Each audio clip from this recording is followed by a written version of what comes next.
Selamat beribadah jemaat yang dikasihi Tuhan.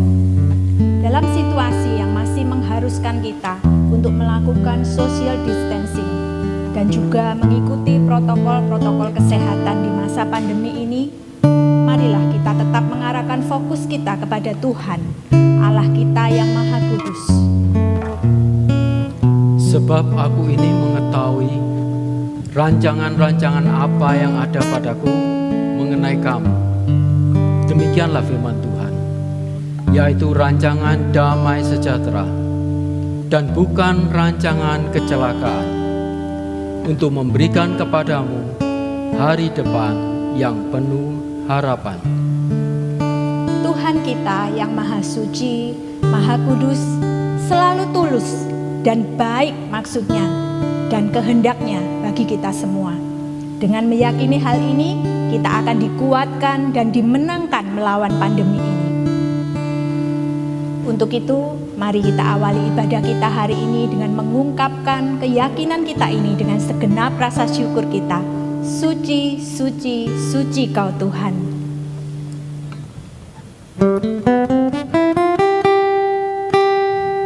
Dengan segenap hati kami mau menyembah.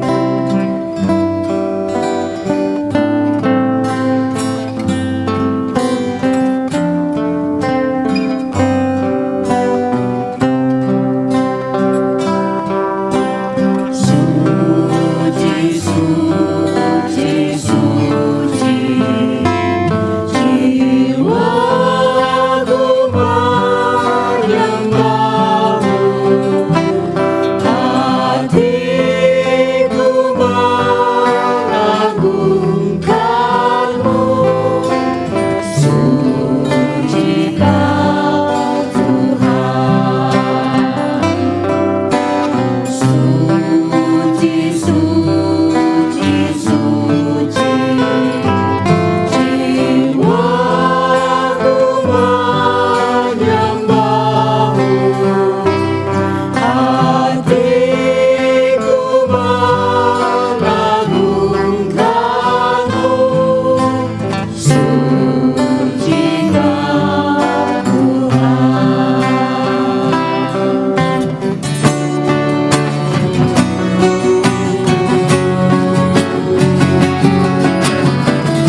Kebaktian minggu ini berlangsung di dalam nama Bapa, Anak, dan Roh Kudus.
Damai Tuhan besertamu. Dan besertamu juga.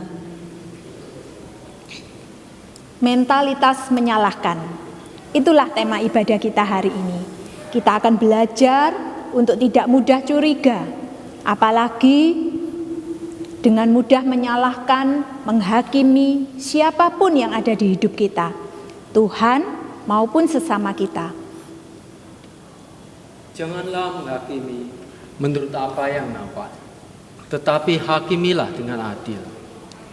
Itu kata-kata Tuhan Yesus sendiri di dalam Injil Yohanes pasalnya yang ke-7 ayat ke-24. Memang hanya Tuhanlah satu-satunya yang maha adil dan berhak untuk menghakimi. Mari kita kembali bersyukur akan hal ini.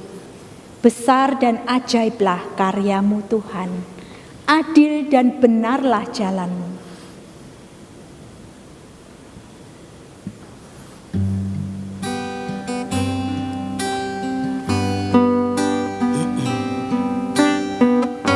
Memang hanya Dia yang layak untuk disembah oleh segala suku bangsa.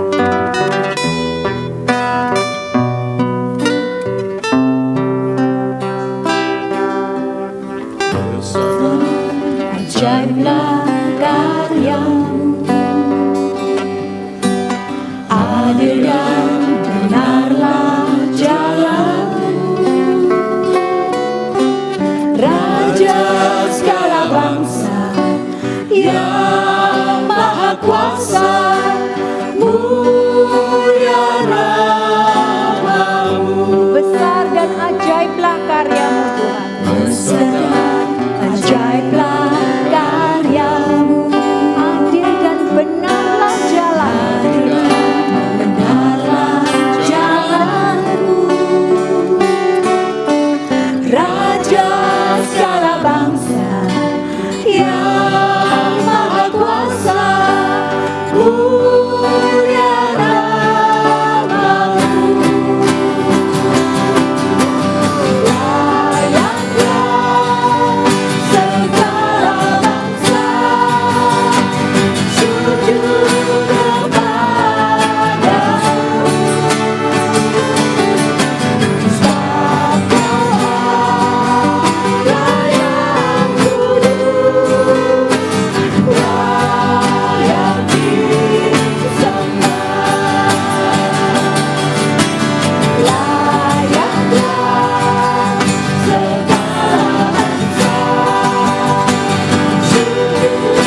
Mari kita berdoa. Kami sungguh bersyukur punya Tuhan yang Maha Kudus, Maha Adil, yang tidak pernah berpikir negatif dan tidak selalu menyalahkan kami atas perbuatan-perbuatan dan dosa-dosa yang memang seringkali dan berulang-ulang kami lakukan. Namun sebaliknya, kami sendiri seringkali dengan mudahnya menilai buruk orang lain, memberikan label tertentu kepada seseorang tanpa lebih dulu mengkonfirmasi kebenarannya. Padahal bukan bagian kami untuk bisa menilai seseorang, apalagi menghakiminya. Karena hanya Tuhan dan diri kami sendirilah yang tahu dengan pasti apa yang kami pikirkan dan apa yang ada di hati kami masing-masing. Selain itu, kami juga belum tentu lebih baik daripada orang-orang yang kami nilai, yang kami hakimi. Kami juga bersyukur punya Tuhan yang Maha Suci, yang bisa kami jadikan teladan untuk bagaimana kami seharusnya hidup. Dalam hal ini pun kami juga menyadari betapa seringnya kami mengecewakan hati Tuhan.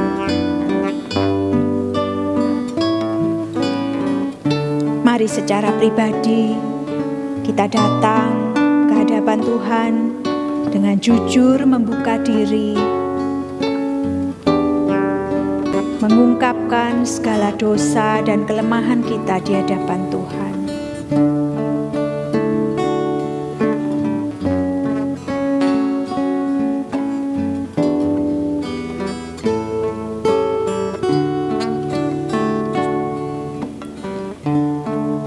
Beritahukanlah jalan-jalan-Mu kepadaku, ya Tuhan.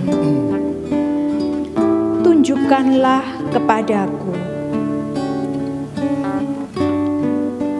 Bawalah aku berjalan dalam kebenaran-Mu. Dan ajarlah aku. Sebab Engkaulah Allah yang menyelamatkan aku. Engkau ku nanti-nantikan sepanjang hari. Mari jemaat bersama kita nyanyikan lagu berikut sebagai pengakuan dosa kita di hadapan Tuhan. Aku ingin berperangai laksana Tuhanku, tetapi sungguh sayang ternyata aku cemar. Ku ingin berperangai laksana Tuhanku, lemah lembut dan ramah dan manis budiku.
Siapakah orang yang takut akan Tuhan? Kepadanya Tuhan menunjukkan jalan yang harus dipilihnya. Orang itu sendiri akan menetap dalam kebahagiaan dan anak cucunya akan mewarisi bumi. Itulah berita anugerah bagi kita semua. Syukur kepada Allah. Mari kembali kita nyanyikan lagu dari NKB 122 tadi. Kali ini sebagai permohonan kita kepada Tuhan untuk memberikan kita hati yang suci dan benar, agar kita memiliki perangai, sifat dan karakter seperti Tuhan Yesus sendiri. Kita juga akan buka hati dan pikiran kita untuk pemberitaan firman Tuhan.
Mari kita berdoa.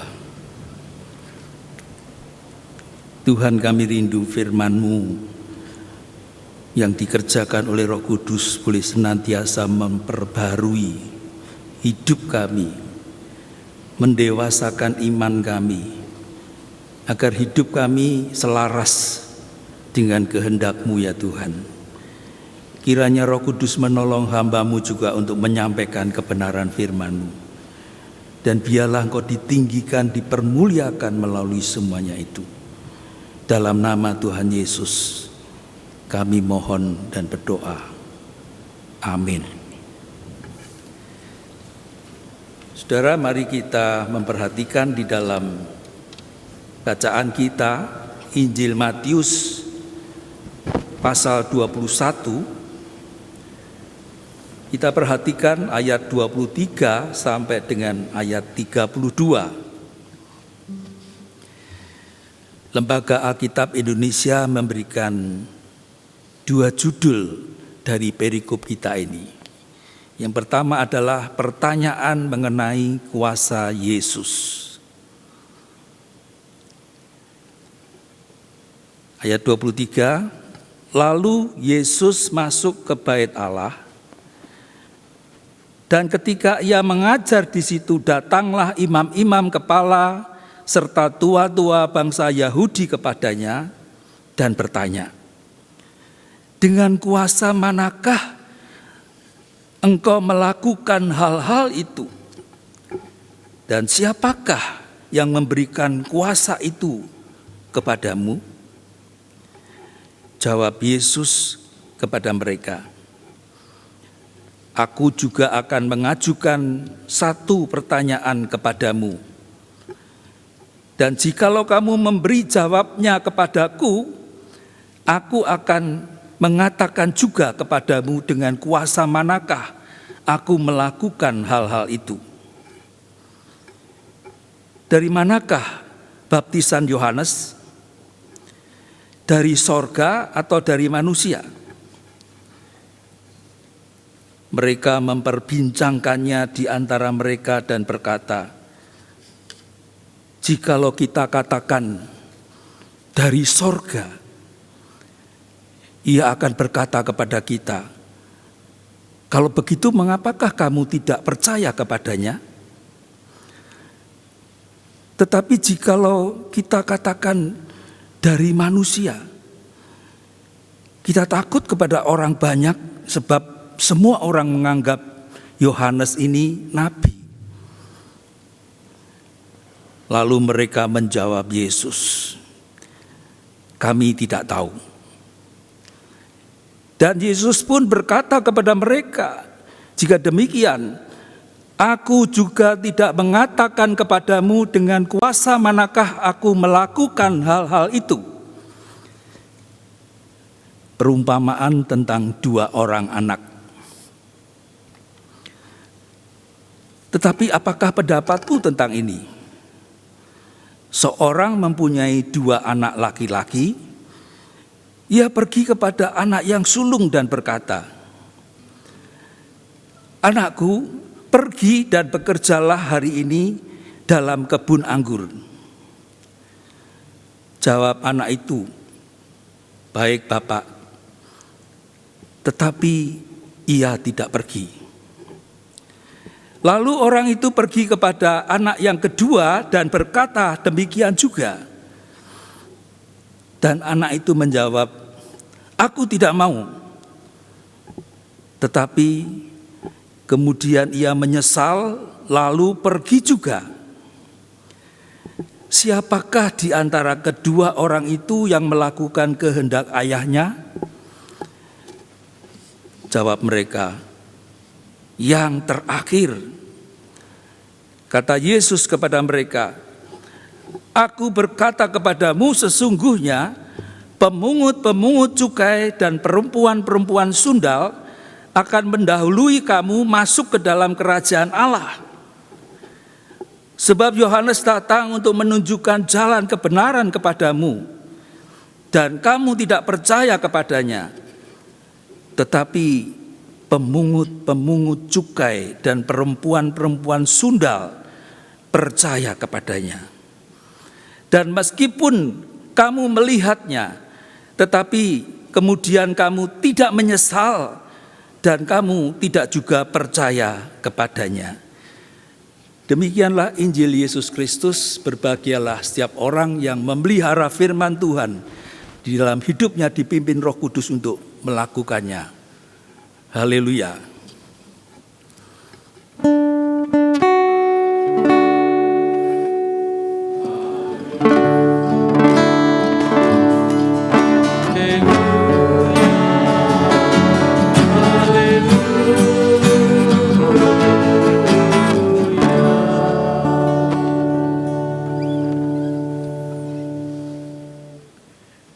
Shalom Bapak Ibu Saudara, kita bersyukur masih diberi kesempatan Tuhan untuk beribadah pada minggu ini.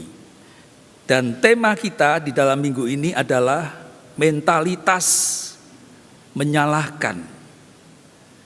Saudara, ini sebenarnya mau berbicara tentang sifat, mau berbicara tentang watak atau tabiat, karakter, dan perilaku orang yang sukanya mencari-cari kesalahan orang lain, yang sukanya menyalahkan orang lain. Model kehidupan seperti itu rupanya dicatat oleh Matius di dalam Matius 21 ayat 23 sampai 33 ini.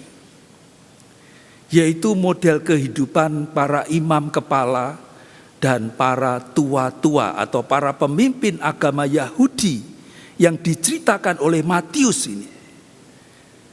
Saudara, para imam kepala dan para tua-tua pemimpin agama Yahudi itu, mereka adalah kelompok orang yang sangat tekun dalam beragama.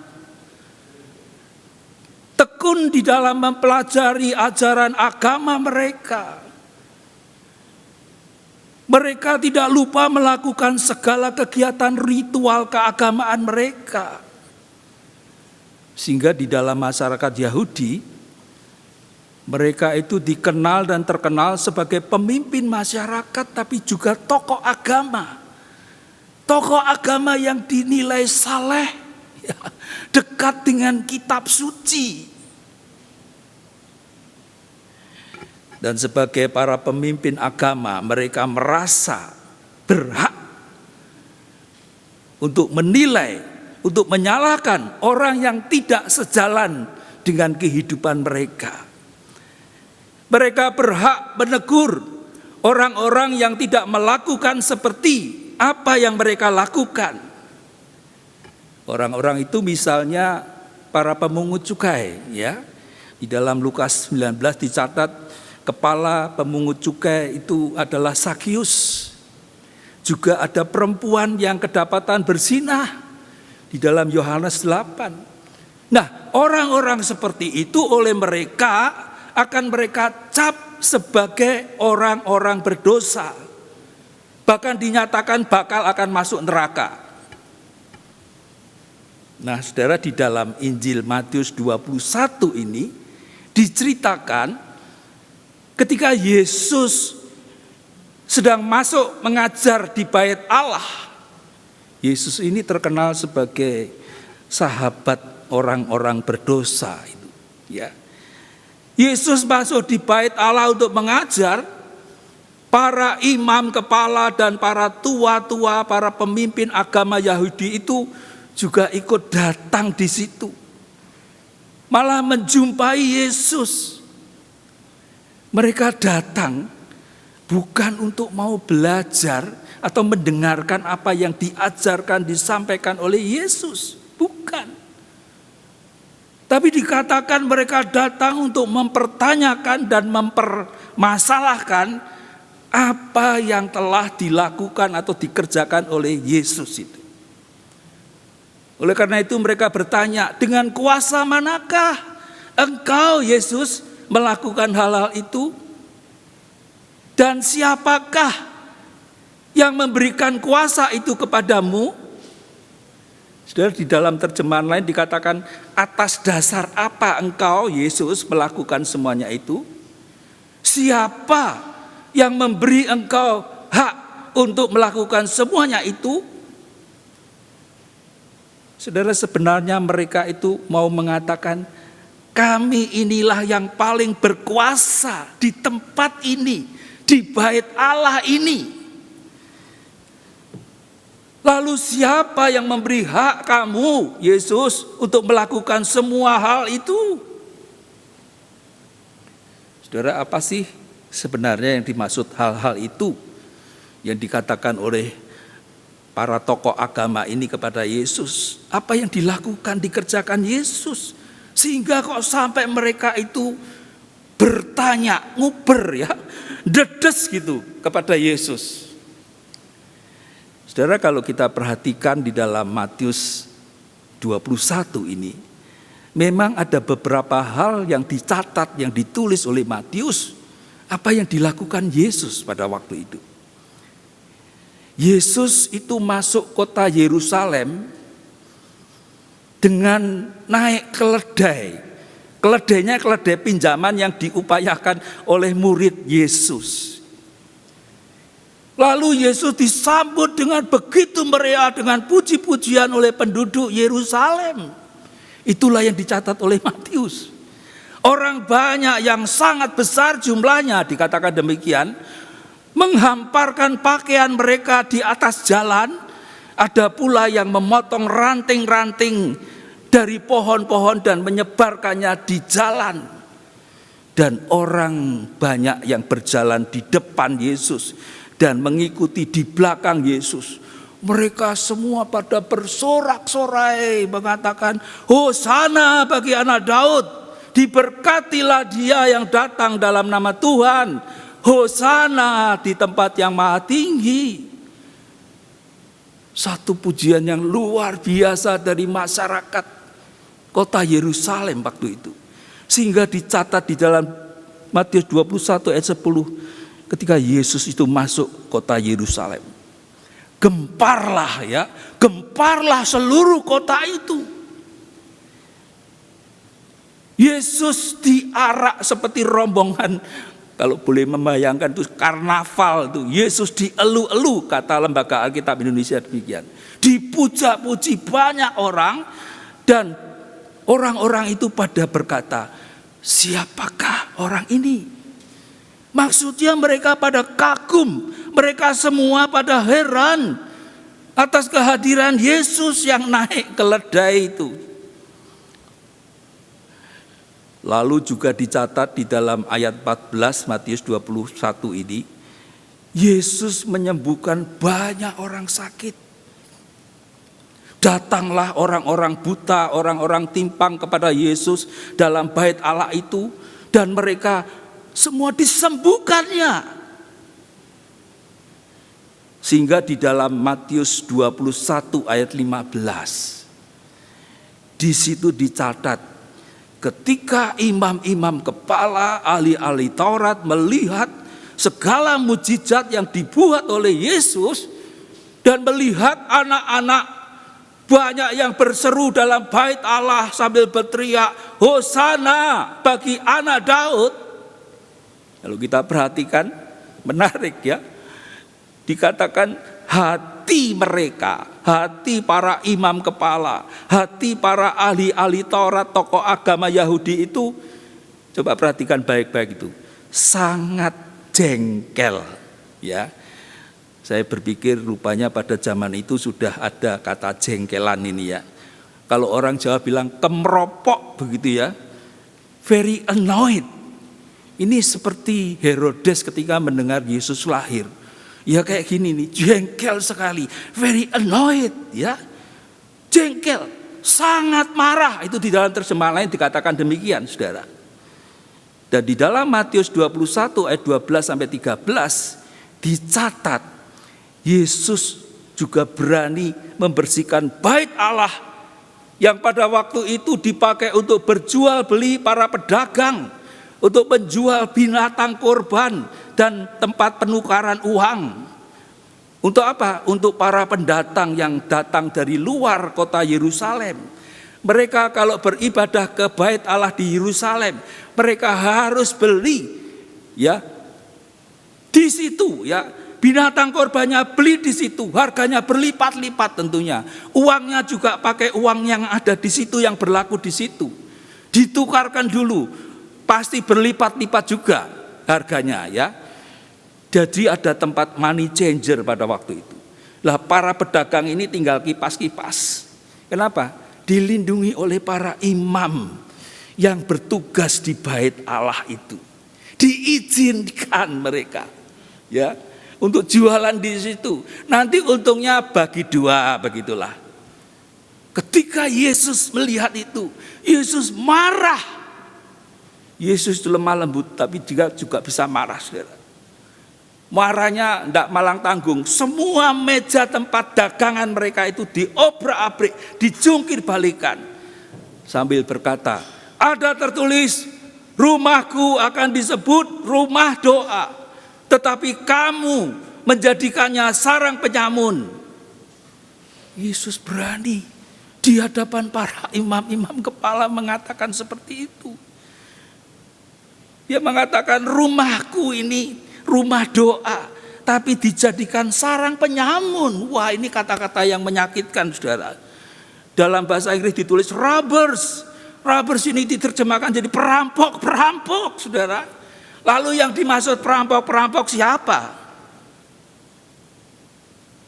Ya tentunya termasuk para imam kepala yang ada di tempat bait Allah itu. Saudara, di dalam Matius 21 ayat 23 yang saya bacakan tadi, dicatat Yesus mengajarkan firman Tuhan di tempat itu, di bait Allah itu. Saudara, itulah hal-hal yang dilakukan oleh Yesus, yang ditanyakan dan dipermasalahkan oleh mereka, para imam kepala dan tua-tua Yahudi pada waktu itu. Apalagi ketika mereka, para imam kepala dan para ahli Taurat ini, tokoh agama Yahudi ini mendengar bahwa Yesus kok malah bisa lebih dikagumi.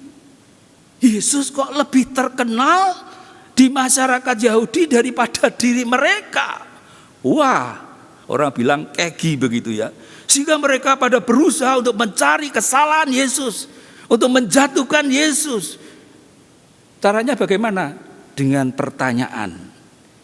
Ya tadi, siapa yang memberi hak kepadamu untuk melakukan semuanya itu? Yang berkuasa di sini adalah kami, para tokoh agama Yahudi pada waktu itu. Siapa yang memberi hak kamu?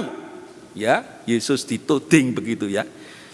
Dan ini juga menunjukkan bahwa selama itu sebenarnya mereka itu, para imam kepala, tua-tua Yahudi, para tokoh agama itu selalu mengikuti Yesus, ya, nguntiti Yesus.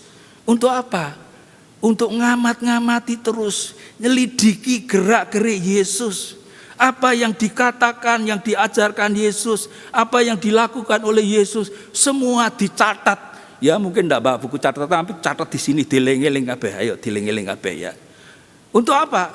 Mereka berusaha mencari sisi di mana bisa menyalahkan dan menjatuhkan Yesus. Itu yang terjadi. Alasannya apa, saudara? Kalau kita teliti ternyata jelas di situ alasannya adalah karena mereka iri hati dan dengki. Inilah tanda orang yang iri hati dan dengki, ya. Karena mereka gengsi dong, prestise mereka menurun, wibawa mereka, pamor mereka menurun. Di masyarakat lebih menghargai Yesus daripada mereka itu. Saudara, itulah mentalitas para imam kepala dan para tua-tua, para tokoh pemimpin agama Yahudi pada waktu itu. Sehingga mereka ini mencari-cari kesalahan untuk memuaskan kepentingan, keuntungan diri mereka sendiri dengan menjatuhkan Yesus ini. Mereka merasa di masyarakat Yahudi hanya kelompok kamilah yang boleh terkenal. Seperti itu. Saudara, waspadalah terhadap mentalitas seperti itu. Waspadalah. Kenapa, saudara? Karena model mentalitas seperti yang terjadi, yang dilakukan oleh para imam kepala dan para tua-tua pemimpin agama Yahudi pada waktu itu juga masih terus berlanjut sampai pada zaman kita ini. Bisa juga terjadi di dalam kehidupan kita. Sehingga kita juga bisa memiliki mentalitas seperti para tokoh agama pada waktu itu. Mentalitas mencari kesalahan, menyalahkan, mencari kelemahan orang lain untuk disingkirkan. Saudara, pada zaman kita, zaman modern, tentu berbeda pada zaman Yesus pada waktu itu. Pada zaman modern ini kita mengenal banyak ilmu, ya, antara lain adalah ilmu psikologi. Ilmu psikologi mengamati mental manusia. Kalau model seperti yang dilakukan para imam kepala dan tua-tua Yahudi ini, pemimpin agama Yahudi ini termasuk di dalam gangguan loh ya. gangguan kepribadian, saudara. Gangguan kepribadian yang disebut sosiopat. Sosiopat itu punya kesamaan dengan psikopat, ya. Artinya sama-sama gangguan kepribadian. Dan menurut ilmu psikologi, kalau psikopat itu lebih bersifat bawaan, ya, watak bawaan memangan. Kalau sosiopat ini adalah hasil pengaruh dari faktor sosial dan lingkungan. Habitnya, habitual action lingkungannya itu memengaruhi kehidupan ini menjadi sosiopat itu. Dan gangguan sosiopat ini, kepribadian sosiopat ini disebut sebagai antisosial, ditandai dengan pola hidup yang mengabaikan dan melanggar hak-hak orang lain. Wah, kalau sudah seperti ini, tentu ini sangat merugikan dan menyusahkan orang lain. Siapa sih yang mau deket-deket dengan orang seperti itu? Dan dikatakan orang sosiopat cenderung menyalahkan orang lain atas kegagalan mereka sendiri. Sebenarnya mereka itu orang-orang yang gagal, tapi lihat orang lain jadi iri begitu. Saudara, ini mental yang tidak dikehendaki oleh Tuhan, ya. Tuhan menghendaki kita punya mental mengasihi seperti Tuhan mengasihi kita. Oleh karena itu, waspadalah. Kita perlu mohon pertolongan kuasa Tuhan Yesus agar kita terlepas dari gangguan-gangguan kepribadian sosiopat seperti itu, ya. Terlepas dari mentalitas menyalahkan seperti para tokoh agama Yahudi pada waktu itu. Kalau kita perhatikan, Yesus mengetahui persis maksud dari pertanyaan para imam kepala dan tua-tua para tokoh agama Yahudi pada waktu itu, yang tujuannya adalah hanya untuk apa? Menyudutkan Yesus, menjatuhkan Yesus. Kalau kita perhatikan di dalam Alkitab, memang ada beberapa kali dicatat atau ditulis. Coba perhatikan kalau mau menyelidiki di dalam kitab Injil misalnya. Pertanyaan-pertanyaan yang diajukan oleh para tokoh agama Yahudi terhadap Yesus, kalau kita amati, ternyata selalu ini motivasinya itu tujuannya untuk mencari-cari kesalahan dan mau menjatuhkan Yesus. Inilah mentalitas mereka. Jadi pertanyaan mereka itu selalu punya motivasi, punya strategi, punya taktik, punya siasat. Saudara, orang harus punya motivasi, orang harus punya strategi, orang harus punya taktik, punya siasat. Kalau tujuannya positif, oke, saudara. Tapi ini tujuannya bukan positif. Tujuannya untuk mempersalahkan Yesus, menjerat Yesus, mencobai Yesus supaya Yesus jatuh. Lalu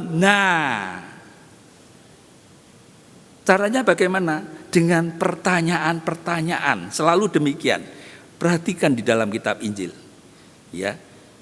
Misalnya di dalam Matius 22 ayat 15. Di situ juga dicatat. Kemudian pergilah orang-orang Farisi itu, para tokoh agama Yahudi itu, mereka berunding, ya.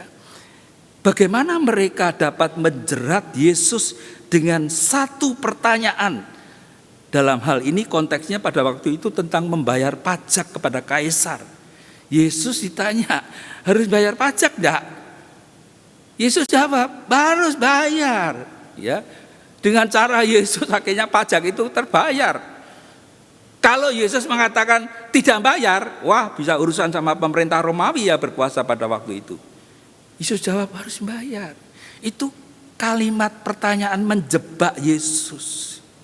Yesus jadi tahu persis maksud pertanyaan mereka para imam kepala tua-tua Yahudi ini hanya akal-akalan untuk menyudutkan Yesus. Kita perlu tahu ini. Inilah mental mereka, saudara. Sehingga ketika mereka bertanya kepada Yesus, dengan kuasa mana engkau melakukan hal itu?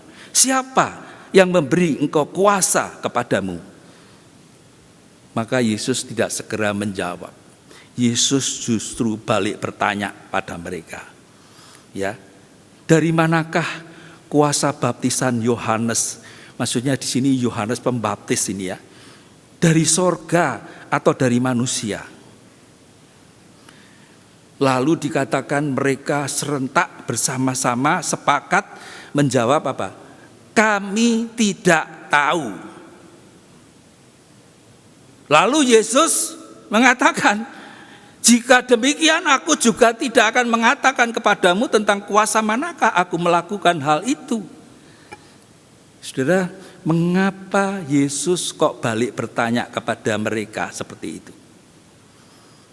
Kalau kita amati baik-baik, ternyata karena Yesus tahu persis bahwa sebenarnya mereka para tokoh agama Yahudi itu sudah tahu kalau kuasa Yohanes Pembaptis itu dari sorga. Karena mereka adalah para ahli Taurat, ahli kitab suci, hukum agama. Tapi karena dari awal motivasi mereka itu memang mau menjebak Yesus, maka mereka berunding sama-sama. Ya, kalau kita katakan itu nanti dari surga, lah kok kita tidak percaya? Kalau kita nyatakan dari manusia, lah kok banyak orang yang menganggap dia nabi? Bingung kan? Akhirnya jawab apa? Ayo kita sepakat yuk. Jawabnya apa? Wok puceto ya, saya nggak ngerti ya, nggak tahu saya. Dan Yesus tahu persis kelicikan, kemunafikan, ketidakjujuran dalam diri mereka. Maka Yesus tidak memberitahu kuasa apa yang ada pada Yesus. Walaupun sebenarnya mereka tahu kuasa apa yang ada dalam Yesus itu. Hanya mungkin ada yang menafsirkan karena Yesus ini kan berasal dari keluarga sederhana, ya. Anaknya tukang kayu. Bahkan orang-orang banyak yang kenal di Nazaret itu ada ibunya Maria dan juga saudara-saudaranya disebutkan ada Yakobus, Yusuf, Simon, bahkan ada nama Yudas juga, Yudas yang lain bukan Yudas Iskariot ya. Sehingga sulit bagi mereka untuk mau percaya kuasa Yesus itu dari surga. Uang latar belakangnya dari tukang kayu. Saudara, ini sangat mengingatkan kepada kita, saudara dan saya, agar janganlah kita bersikap seperti yang dilakukan oleh para imam kepala dan tua-tua Yahudi itu. Kenapa saudara? Walaupun mereka itu adalah para tokoh agama, tahu firman Tuhan, sebenarnya firman Tuhan itu harus menjadi pegangan yang dipertahankan, dinyatakan. Tapi karena demi gengsi mereka hidup di dalam kemunafikan. Mereka menjawab tidak sesuai dengan firman Tuhan yang mereka tahu, yaitu kebenaran itu. Karena itu Tuhan Yesus mengajak mereka untuk melihat diri mereka melalui sebuah perumpamaan yang diceritakan mengenai seorang bapa dengan 2 orang anak laki-lakinya. Dan kalau kita perhatikan para imam ahli Taurat, orang tua-tua orang Yahudi ini digambarkan seperti anak sulung yang terlihat atau kelihatannya begitu taat kepada bapaknya ini. Ketika sang bapak itu memintanya melakukan sesuatu, memberikan tugas kerja di kebun anggur, maka si sulung itu mendengarnya dengan baik-baik, nurut. Sepertinya kelihatannya nurut gitu ya. Mengerti apa yang dikehendaki oleh papanya itu. Bahkan dia menjawab, si sulung itu menjawab dengan begitu baik dan menyenangkan hati bapaknya. Apa itu? Baik Bapak. Tetapi dikatakan sama sekali si sulung itu, anak yang sulung itu Sudah ngomong baik Bapak, tapi tidak melakukan apa-apa untuk mewujudkan kehendak Bapaknya itu. Kalau orang Jawa ngomong nggih, mboten kepanggih. Ya, tapi tidak dilaksanakan. Saudara, itulah mentalitas para imam, ahli Taurat, tua-tua Yahudi, para pemimpin agama Yahudi pada waktu itu. Saudara, keadaan para imam, para tokoh agama Yahudi pada waktu itu dikontraskan dengan para pemungut cukai oleh Tuhan Yesus. Dikontraskan dengan perempuan-perempuan sundal, orang-orang yang dipandang mereka itu sebagai orang berdosa. Kalau kita perhatikan cerita Sakius di dalam Lukas 19 itu, sampai orang-orang itu tidak mau memanggil nama Sakius, tidak ada. Mereka panggilnya apa? Orang berdosa itu. Loh, lihat tuh Yesus nginap di rumahnya orang berdosa itu. Mereka tidak panggil nama Sakius, tapi panggil orang berdosa. Tuhan Yesus menggambarkan mereka yang telah dicap sebagai orang berdosa itu seperti si anak bungsu yang tanpa berpikir panjang ketika disuruh sama papanya langsung menolak, ya, menolak perintah bapaknya, lebih memilih jalannya sendiri dengan menjawab, aku tidak mau, tidak mau, ya. Tetapi dicatat kemudian si bungsu itu sadar, lalu meninggalkan jalannya dan memilih untuk melakukan apa yang dikehendaki oleh papanya. Mana yang menyenangkan hati papanya? Mereka yang jawab, yaitu si bungsu itu. Saudara, melalui perumpamaan seperti ini, Tuhan Yesus ingin membuka pikiran para imam kepala, para tua-tua, tokoh agama Yahudi itu. Membuka apa? Membuka bahwa hanya orang-orang yang punya pengertian, keyakinan, kesetiaan melakukan kewajiban agama yang diperkenan Tuhan, itu yang diperkenan oleh Tuhan. Bukan melakukan seperti para ahli Taurat dan tokoh-tokoh agama pada waktu itu, ya. Itulah yang dikenan oleh Tuhan. Orang-orang yang dikenan Tuhan bukanlah orang yang sempurna, bukanlah orang yang tanpa salah, melainkan orang biasa yang masih bisa melakukan kesalahan. Hanya bedanya mereka dengan rendah hati mau bersedia menerima teguran dan memperbaiki kesalahan, seperti model para pemungut cukai dan perempuan sundal. Orang-orang yang dipandang sebagai orang-orang berdosa, tapi mereka mau menyadari, mau menyesali kesalahan, lalu bertobat. Dan pertobatan mereka tidak hanya diucapkan dari mulut mereka, tapi dinyatakan di dalam kehidupannya. Contohnya seperti Sakius yang disebut di sini, kepala pemungut cukai yang bertobat.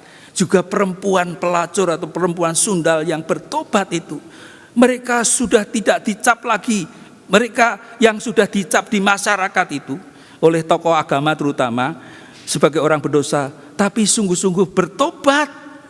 Dan Yesus katakan, aku tidak menghukum kamu juga, tapi jangan teruskan kebiasaan dosamu itu, tinggalkan kebiasaan dosamu itu.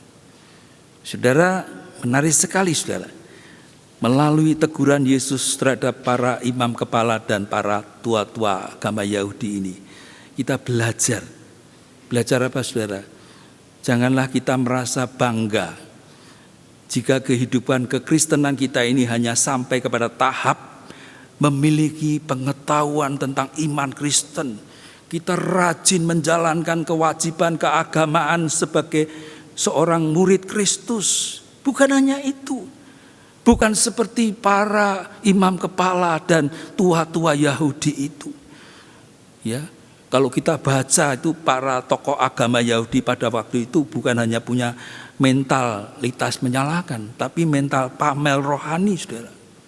Berdoa ditunjukkan banyak orang, ya. Berpuasa diketokno, aku ini puasa loh. Bahkan sampai memberi persembahan pun diketokno, saudara. Tapi Yesus menegur model seperti itu. Artinya hanya dengan memiliki kebanyakan pengetahuan Alkitab, beribadah setiap minggu, tekun berdoa, giat melayani, seperti yang dilakukan oleh para imam kepala dan orang tua-tua Yahudi, ternyata itu belum tentu hidup yang menyenangkan atau diperkenan oleh Tuhan. Kalau hidup kita seperti itu, kita tidak lebih baik. Kita sama dengan hidup para tua-tua atau pemimpin agama Yahudi pada waktu itu yang ditegur oleh Yesus. Oleh karena itu, hati-hatilah. Teguran Yesus kepada para imam kepala dan tua-tua Yahudi ini sangat mengingatkan kita, ya, menyadarkan kita, menegur kita bahwa pengetahuan dan pengakuan kita akan Allah itu haruslah sampai membawa kita kepada pertobatan dan pembaharuan di dalam hidup kita, sehingga kita juga bukan menjadi orang yang memiliki mentalitas seperti para tokoh agama Yahudi itu, mentalitas menyalahkan orang lain. Kiranya firman Tuhan ini menolong kita untuk terus bertumbuh menjadi dewasa di dalam Kristus. Tuhan memberkati kita. Amin.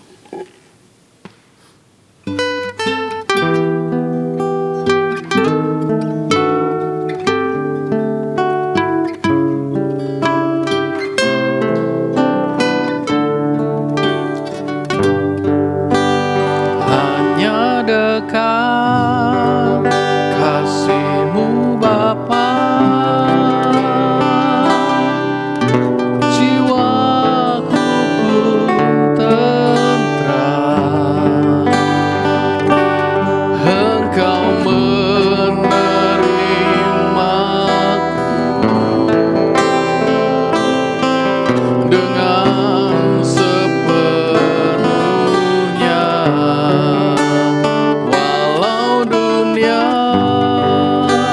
Melihat rupa, namun Kau memandangku sampai ke kedalaman hatiku.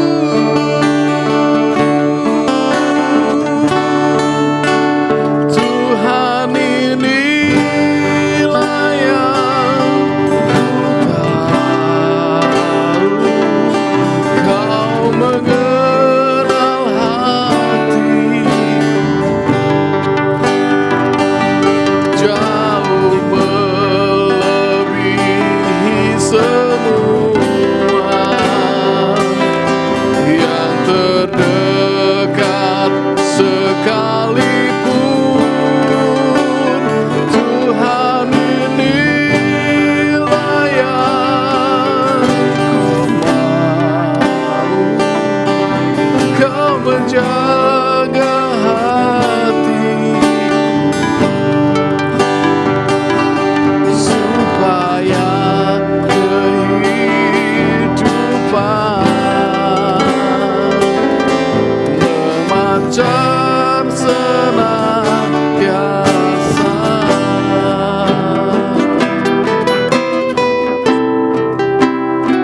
Oh Tuhan, ku perlu Kau Tuhan,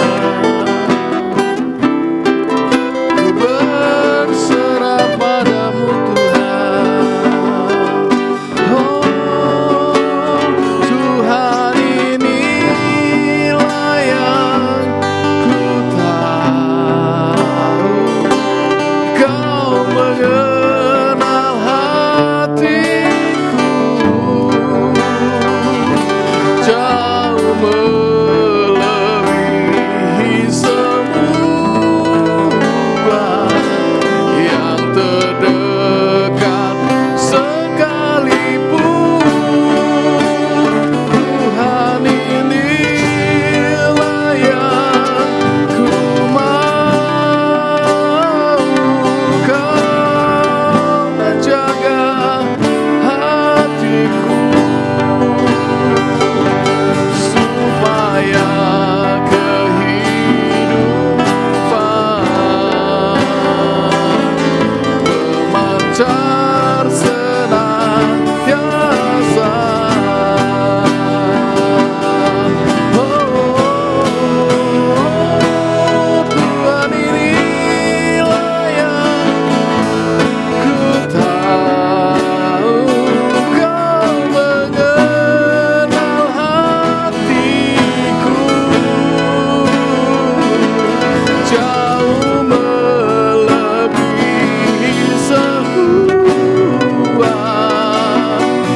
Marilah kita bersama dengan umat Allah di masa lalu, masa kini, dan masa depan, mengingat pengakuan iman pada baptisan kita menurut pengakuan iman rasuli.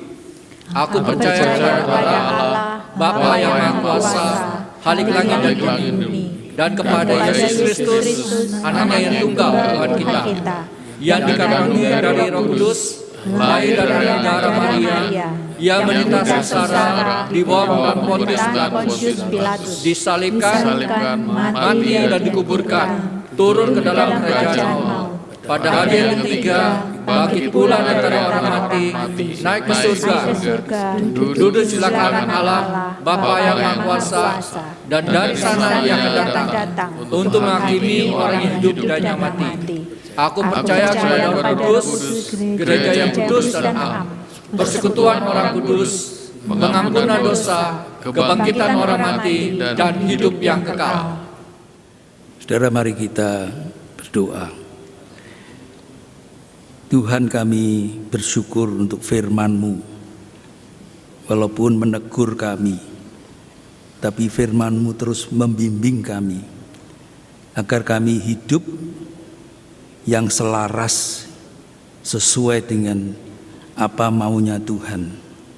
Kiranya Roh Kudus menolong kami semuanya, sehingga bukan hanya tampilan seperti para tokoh agama Yahudi pada zaman itu, tapi benar-benar sebagai orang-orang yang menyatakan pertobatan dan hidup di dalam kasih-Mu ya Tuhan.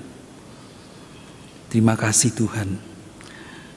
Saat ini kami teringat untuk jemaat yang sakit, para lansia yang lemah tubuh, yang dalam perawatan baik yang di rumah maupun di rumah sakit.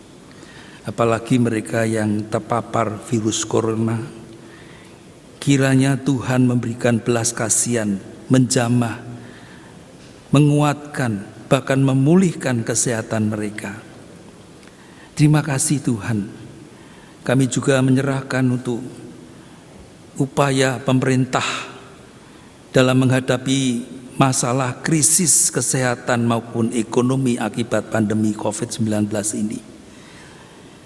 Kiranya Tuhan memberikan hikmat, memberikan jalan keluar, terutama bagi masyarakat yang sedang mengalami krisis di dalam kehidupan ekonomi mereka, karena ada banyak yang kehilangan mata pencaharian mereka.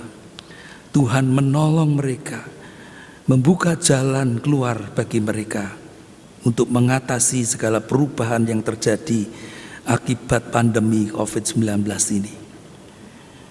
Terima kasih Tuhan. Kami juga mendoakan untuk kesadaran kami masyarakat untuk memenuhi atau mematuhi protokol kesehatan yang sudah ditetapkan oleh pemerintah, sehingga kami menjadi orang yang mau peduli kepada yang lain, sama-sama menjaga diri, mematuhi protokol yang sudah ditetapkan oleh pemerintah itu. Kami juga berdoa untuk gereja-gereja Tuhan. Kiranya Tuhan terus memberi semangat kepada gereja-Mu di tengah-tengah pandemi ini. Gereja-Mu tetap hadir sebagai orang-orang yang Tuhan pakai, menyatakan kasih Tuhan melalui segala pelayanan di dalam kasih Kristus. Terima kasih Tuhan. Biarlah campur tangan-Mu menolong gereja-Mu untuk berjuang juga mengatasi wabah virus corona ini dengan hikmat bijaksana daripada Tuhan. Terima kasih Tuhan. Kami terus mendoakan untuk saudara-saudara kami yang terus di tengah perubahan harus berjuang menyiapkan persiapan untuk beribadah, baik itu tim perekam, syuting, editing, ataupun sound system yang harus melayani dengan ekstra. Kiranya Tuhan memberikan kekuatan, kesehatan bagi mereka, kesehatian bagi mereka, sukacita bagi mereka, sehingga mereka tetap melayani di dalam sukacita Tuhan. Itulah kerinduan kami Tuhan. Kami juga teringat kalau ada keluarga yang berduka karena anggota keluarganya Tuhan panggil pulang. Tuhan memberikan kekuatan penghiburan bagi segenap keluarga mereka dan mengingatkan keterbatasan hidup dan pengharapan hidup yang kekal di dalam Kristus Yesus. Terima kasih Tuhan, kami naikkan doa kami di dalam Tuhan Yesus Kristus yang telah mengajar kami berdoa.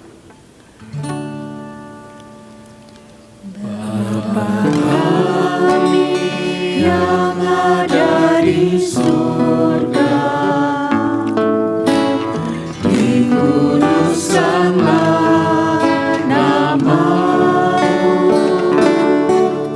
datanglah kerajaan-Mu, jadilah kehendak-Mu di bumi seperti di surga.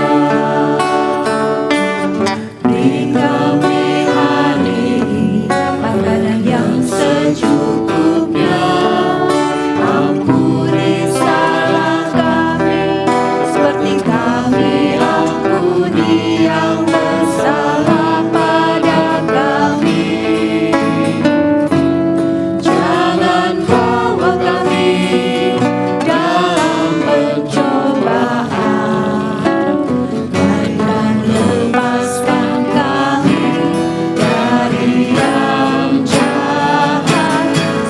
Engkau-Lah yang punya kerajaan dan kuasa dan kemuliaan sampai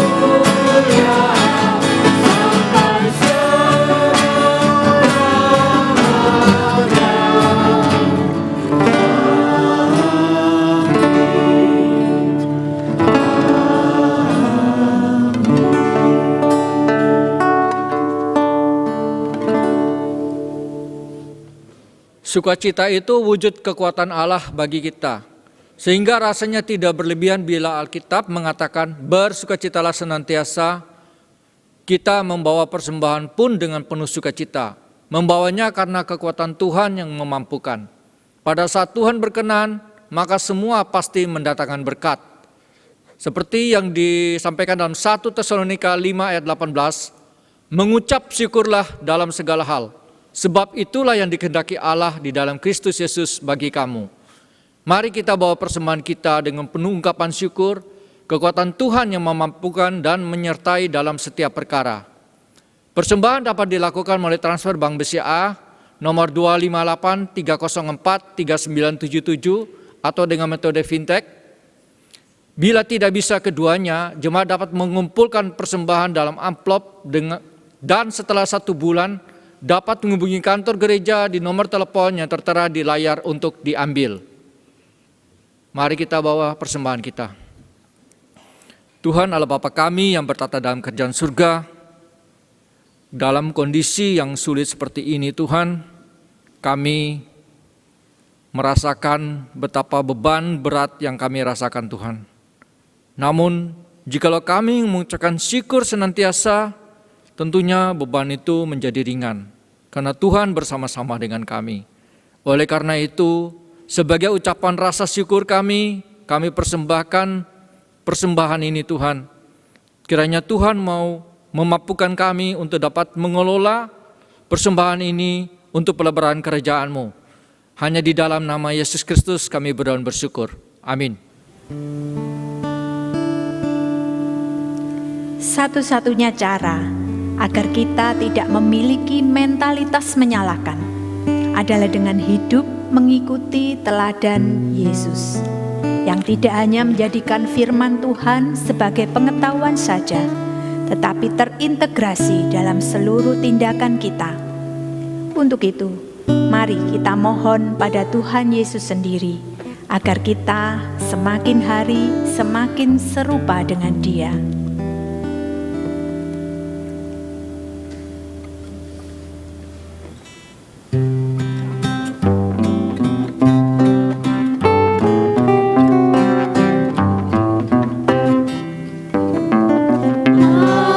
makin serupa Yesus Tuhan.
Saudara, mari kita lanjutkan ibadah yang sesungguhnya di dalam kehidupan bersama dengan saudara-saudara kita yang lain di tengah kehidupan ini.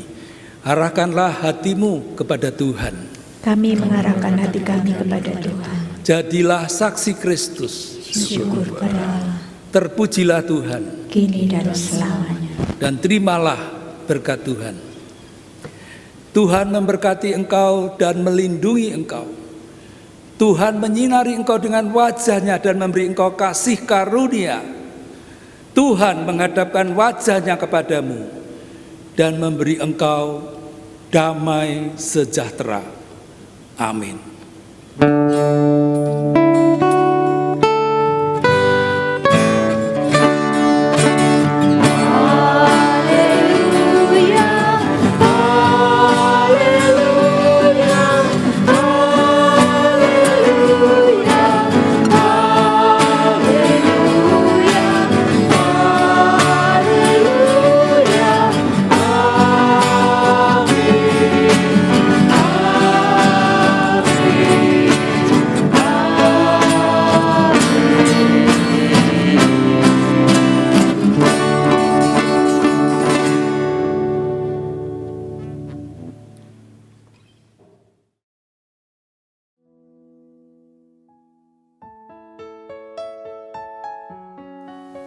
Bapak, Ibu, dan Saudara sekalian, di tengah-tengah pandemi COVID-19 yang kita alami bersama, benar-benar memberikan dampak yang luar biasa. Salah satu dampaknya yang sangat memberatkan kehidupan kita adalah dampak ekonomi. Semua pekerjaan berhenti, situasi dan kondisi untuk mematahkan penularan COVID-19 adalah stay at home. Semua tidak dapat bekerja. Dampak inilah yang menimbulkan keprihatinan yang luar biasa, karena kita menemui ada saudara-saudara kita yang sampai tidak bisa makan. Kebutuhan paling pokok sudah tidak dapat terpenuhi. Oleh karena itu, gereja yang adalah tubuh Kristus tidak dapat tinggal diam jika kita masih bisa makan, tetapi di samping kita sudah ada saudara-saudara kita yang tidak bisa makan. Melalui kesempatan ini, kami mengajak Bapak, Ibu, dan saudara sekalian untuk dapat saling memperhatikan dan mengasihi sebagai anggota tubuh Kristus. Kami Majelis Jemaat membuka persembahan kasih COVID-19 yang kami pergunakan untuk saudara-saudara kita yang lebih dari 55 orang saat ini yang membutuhkan kasih daripada kita. Persembahan kasih COVID-19 diberi kode dengan angka 19. Misalnya, kita akan memberikan persembahan dengan nilai 100.000. Maka persembahan yang diberikan, yang ditransfer atau pakai media lain adalah senilai 100.019, angka 19 di belakang angka persembahan yang kita transfer, atau dengan berita persembahan kasih COVID-19. Dikutip dari Ratapan 3 ayat 22 dan 23, tak berkesudahan kasih setia Tuhan, tak habis-habisnya rahmat-Nya, selalu baru setiap pagi, besar kesetiaan-Mu.